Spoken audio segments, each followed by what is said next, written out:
Le granit de la Grande Pyramide, si vous regardez la célèbre chambre du roi, ses murs et son plafond sont tous faits de gigantesques blocs de granit.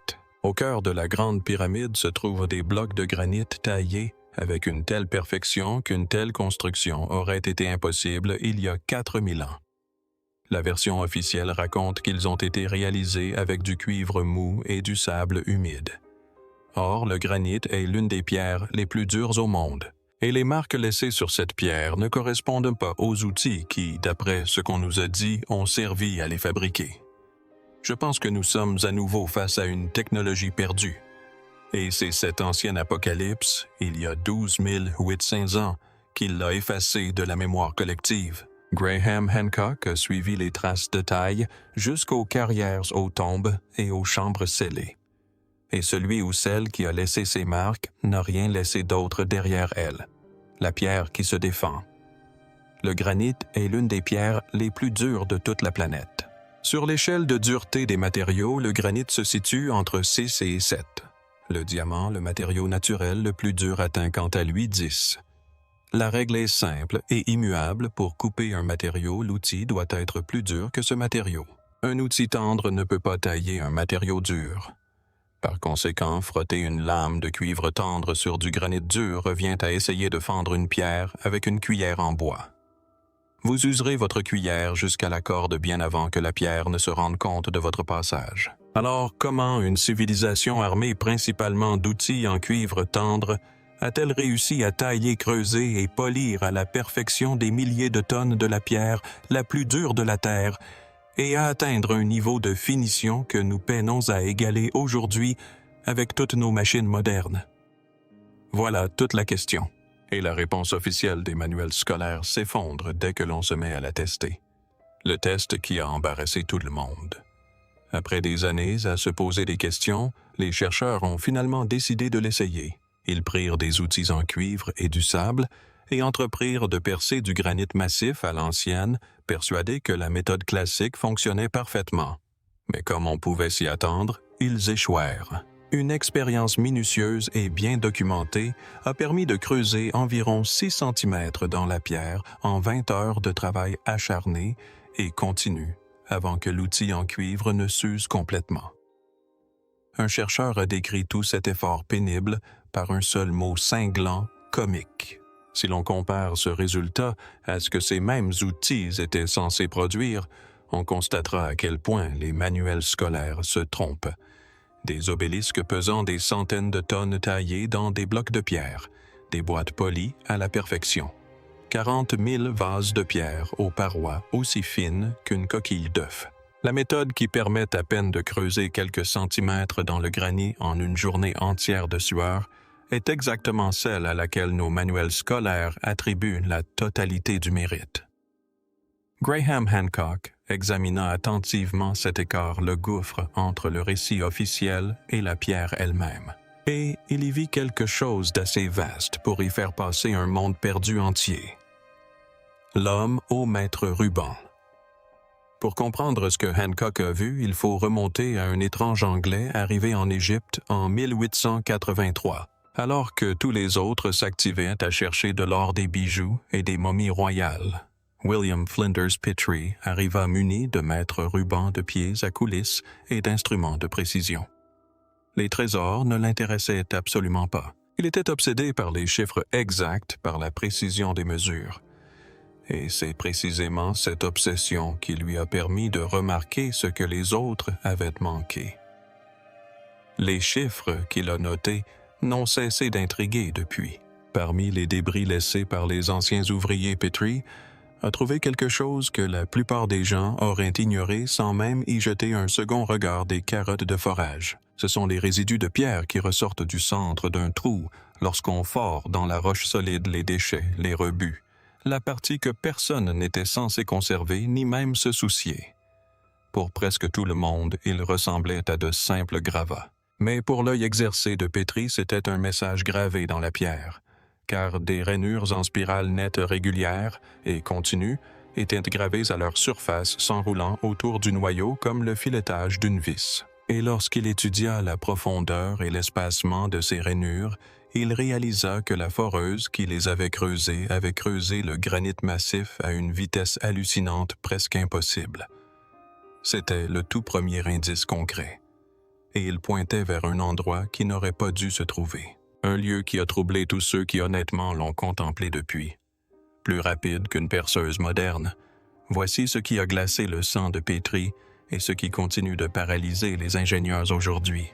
Lorsqu'il a mesuré la profondeur de pénétration de la mèche dans la pierre à chaque tour, il a constaté que la vitesse était supérieure à celle des mèches à pointe diamantée modernes utilisées aujourd'hui pour percer le granit. Pour réaliser une telle coupe, l'outil aurait nécessité une force verticale considérable. Selon les propres estimations de Petrie, plus de 2 tonnes de pression constante s'exerçant verticalement maintenue parfaitement uniforme à chaque tour, sans fissurer le granit et sans détruire l'outil. Il n'arrivait pas à comprendre comment des mains anciennes pouvaient générer une telle force, la maintenir aussi constante, et conserver leurs outils intacts sous une telle contrainte. Et il y a une autre chose concernant ces rainures qui exclut discrètement toute possibilité humaine. Lorsqu'on perce à la main, la pression n'est jamais uniforme. Les bras se fatiguent, la prise en main glisse légèrement et l'angle se décale. Les marques laissées sont donc irrégulières et inégales, plus profondes ici, moins profondes là. Or, les rainures de Petrie étaient identiques du haut jusqu'en bas de la gravure. Même profondeur, même espacement, même spirale régulière tour après tour. Ce n'est pas la marque d'un bras humain fatigué. C'est la marque d'une machine tournant à vitesse constante. Mais les carottes de forage n'étaient que le premier des secrets que recelaient les pierres. 40 000 vases impossibles. Plus de 40 000 vases en pierre de l'Égypte antique sont disséminés dans les musées du monde entier. Nombre d'entre eux ont plus de 5 000 ans. Ils ont été fabriqués avant les pyramides, avant les pharaons dans le passé lointain et obscur de cette civilisation à une époque où l'on suppose qu'elle disposait des outils les plus rudimentaires. Et ces vases ne devraient pas exister. Ils sont sculptés dans du granit. Le quartz issu de la diorite compte parmi les pierres les plus dures de la Terre. Leurs parois ne font parfois que quelques millimètres d'épaisseur suffisamment fine par endroits pour laisser passer la lumière et pourtant parfaitement régulière tout autour du récipient. L'intérieur est creusé par des ouvertures si étroites qu'aucun outil manuel ordinaire ne pourrait y pénétrer pour effectuer le travail. Les surfaces sont polies comme du verre sans aucune trace d'outil. Lorsque des machines modernes les ont scannées, les résultats étaient incroyables. Les 2 moitiés d'un même vase s'emboîtaient parfaitement côte à côte à l'épaisseur d'un cheveu près. Un examen minutieux a révélé un écart de forme inférieur à 15 microns. Autrement dit, c'est plus fin que la meilleure céramique produite actuellement par nos usines malgré l'utilisation de toutes nos machines. Une artisane de grand talent a consacré 2 années entières à tenter de recréer un seul de ces vases, en utilisant uniquement les outils que les Égyptiens étaient censés avoir. Elle y a travaillé patiemment dans les règles de l'art. Son résultat était grossier et asymétrique, loin de l'original. Finalement, elle a admis la vérité à voix haute, reproduire ces pièces à la main est quasiment impossible. Si même les outils les plus simples ne suffisent pas, c'est que quelqu'un ou quelque chose doté d'outils bien plus performants y est parvenu. Un homme qui gagne sa vie en construisant des machines de précision a décidé de se rendre en Égypte pour découvrir qui était l'ingénieur qui en savait plus. Les archéologues étudient les ossements anciens, les poteries anciennes et les écrits anciens. Ils excellent dans ce domaine, mais la plupart n'ont jamais rien construit. Ainsi, lorsqu'ils observent une surface parfaitement usinée, ils ne savent pas toujours ce qu'ils voient. Christopher Dunn, lui, a consacré plus de 50 ans de sa vie à la fabrication de pièces de précision pour moteurs à réaction. Un travail où la moindre erreur peut entraîner la défaillance d'une pièce et des pertes humaines. Il a débuté comme jeune apprenti machiniste à Manchester, en Angleterre, et a gravi les échelons jusqu'à diriger la production d'outils et le contrôle qualité de pièces qui volent dans le ciel à des centaines de kilomètres par heure. Il a passé toute sa vie entouré de lasers, de meuleuses et d'instruments de mesure. Il sait mieux que presque personne ce qu'il faut pour façonner un matériau dur en une forme parfaite et exact. Et lorsque Don est arrivé en Égypte, il a vu des choses que les archéologues avaient ignorées pendant un siècle.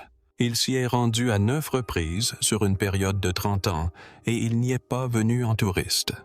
Il était muni d'instruments de mesure précis, de règles exactes et de l'œil exercé d'un homme qui avait passé sa vie à évaluer les surfaces de machines pour gagner sa vie. Il descendit à l'intérieur des gigantesques caissons de granit situés dans les tunnels obscurs sous Saqqara, ceux qui pèsent chacun autant qu'une petite maison, et il pressa ses outils contre les parois intérieures pour prendre des mesures précises. Ce qu'il découvrit était incohérent avec le monde antique. Les surfaces intérieures étaient planes à 0,02 pouces près. C'est une planité que les ateliers modernes même, avec des outils modernes, peinent encore à atteindre sur le granit aujourd'hui. Les angles étaient parfaitement droits. Les parois opposées étaient parfaitement parallèles. Il ne s'agissait pas du travail minutieux et passionné d'un artisan maniant le ciseau. Pour un homme comme Don, c'était clairement l'œuvre de machine et d'ingénierie. Il a déclaré plus tard que la précision du travail en Égypte dépassait ce que nous exigerions aujourd'hui de nos propres constructeurs, et il s'agissait d'une appréciation, non d'un compliment. Ce que tous les ingénieurs ont constaté. Don n'était pas seul, et c'est ce qui rend son témoignage difficile à réfuter. Lorsque d'autres ingénieurs et machinistes ont commencé à se rendre eux-mêmes en Égypte, ils sont revenus invariablement avec le même constat alarmant.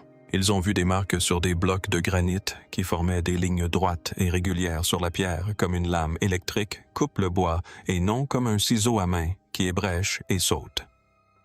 Ils ont vu des trous de forage aux parois lisses et vitreuses de largeur identique de haut en bas. Cette douceur constante et uniforme que seule une machine laisse derrière elle. Ils ont mesuré des statues géantes à Luxor et ont constaté que les côtés gauche et droit de leur visage étaient des images miroirs quasi parfaites.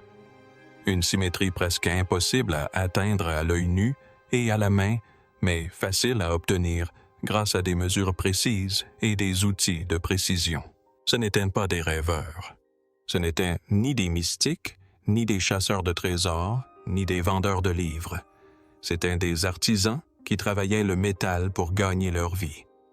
Debout devant la pierre, ils reconnaissaient avec un frisson les marques de leur métier vieilles de 4000 ans, et ils arrivèrent tous à la même conclusion qui ne les satisfit pas. Les ciseaux de cuivre, les pilons de pierre, le sable humide, rien de tout cela n'était suffisant. La précision est trop élevée. Le travail est trop uniforme sur des milliers d'objets. L'échelle est tout simplement trop vaste. Quelque chose d'autre a permis leur fabrication. Un outil, une méthode, une technologie que nous avons complètement oubliée ou dont nous ignorions même l'existence.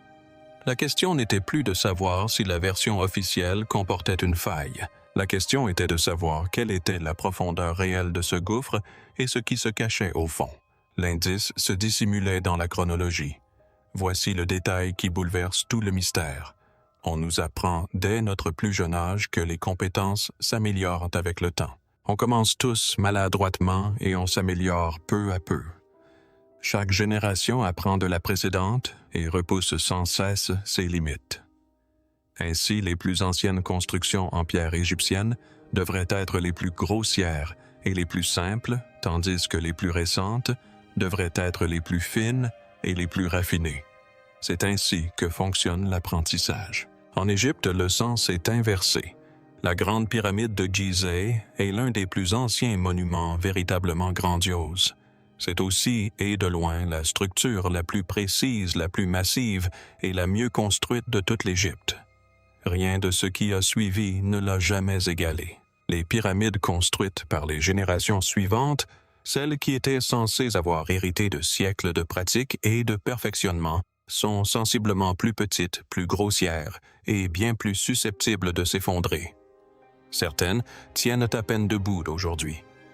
Prenez un instant pour bien comprendre ce que cela signifie. Si les Égyptiens avaient appris lentement par eux-mêmes à faire cela, s'améliorant à chaque tentative, alors leur plus grande réussite aurait dû survenir vers la fin, comme le couronnement de tout cet apprentissage. Au lieu de cela, leur plus grande réussite est survenue presque au début. Et puis siècle après siècle, la qualité s'est insidieusement dégradée. Ce n'est pas ainsi que fonctionne l'apprentissage. Les courbes d'apprentissage sont ascendantes. Celle-ci est descendante. Et il n'existe qu'un seul type d'histoire qui corresponde à une courbe partant du sommet et descendante. Il ne s'agit pas de l'histoire d'une invention, mais de celle d'un héritage qui finit par tomber dans l'oubli. Dès lors, d'où une civilisation peut-elle hériter d'une technologie parfaite, sinon d'elle-même? C'est la question à laquelle Graham Hancock a consacré 30 ans de sa vie à parcourir le monde. Et c'est sa réponse qui rend les universitaires traditionnels absolument furieux. La civilisation avant la civilisation.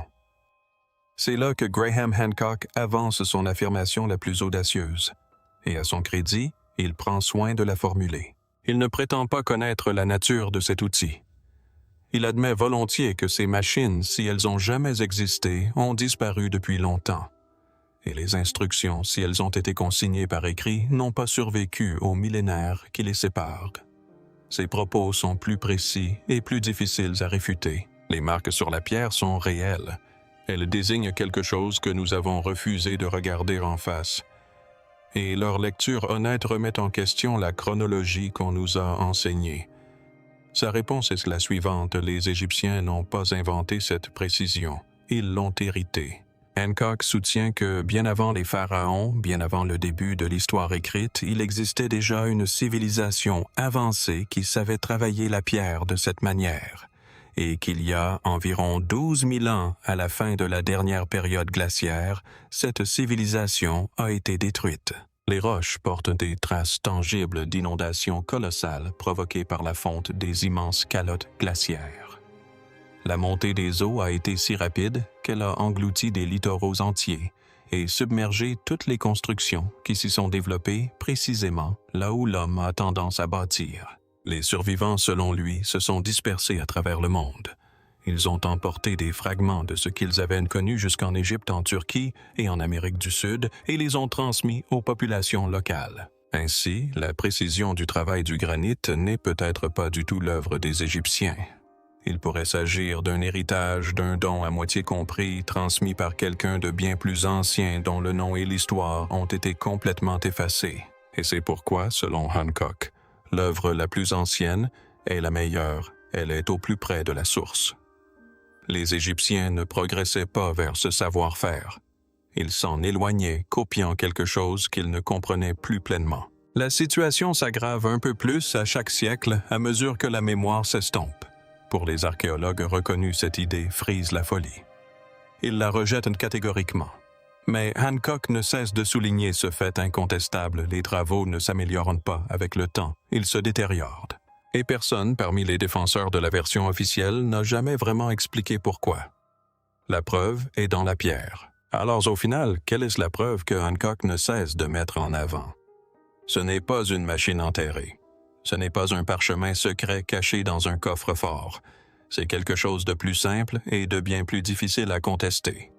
C'est la pierre elle-même, les carottes de forage avec leur rainure en spirale impossible. Les 40 000 vases sont trop parfaits pour être copiés à la main. Même après 2 ans d'efforts, la grande pyramide, qui se dressait comme la plus belle œuvre d'Égypte à l'origine, restait introuvable. Or, selon toutes les règles de l'apprentissage, elle aurait dû être la plus rudimentaire. Il ne s'agit pas d'une théorie inventée de toutes pièces. Tout cela est physique mesurable et se trouve aujourd'hui encore dans des musées des tombeaux et des carrières. N'importe qui peut aller le mesurer avec une règle. C'est le piège auquel la version officielle ne peut échapper. On peut débattre jour et nuit de qui a fait ces marques, comment et pourquoi. Ce qu'il est tout simplement impossible de faire, c'est de nier l'existence de ces marques. Même les outils les plus simples ne peuvent les reproduire. N'importe qui peut le vérifier et certains l'ont fait sans succès. L'explication officielle ne les rend pas pleinement compte. Et voici ce qui devrait inquiéter tout le monde. Plus des ingénieurs qualifiés examinent cette pierre, plus la vieille explication communément admise se heurte à des difficultés. Peut-être les Égyptiens étaient-ils tout simplement bien plus avancés que nous ne l'avons jamais imaginé, avec des méthodes qui nous sont aujourd'hui totalement inconnues. Ou peut-être Hancock a-t-il raison. Et ils étaient les héritiers d'un monde disparu. Un monde effacé de la surface de la Terre par l'eau et la glace, puis effacé de notre mémoire par le temps. Quoi qu'il en soit, une chose est désormais indéniable. La version qu'on nous a tous enseignée à l'école, à savoir du cuivre, du sable et de la patience, et rien de plus ne résiste tout simplement pas au contact de la pierre. Si les œuvres les plus anciennes sont les plus raffinées et que les outils les plus simples ne peuvent l'expliquer, alors qui a vraiment appris aux anciens Égyptiens à tailler le granit? Dites-nous honnêtement ce que vous pensez dans les commentaires, car quelle que soit la réponse, la preuve est gravée dans la pierre et elle ne disparaîtra pas.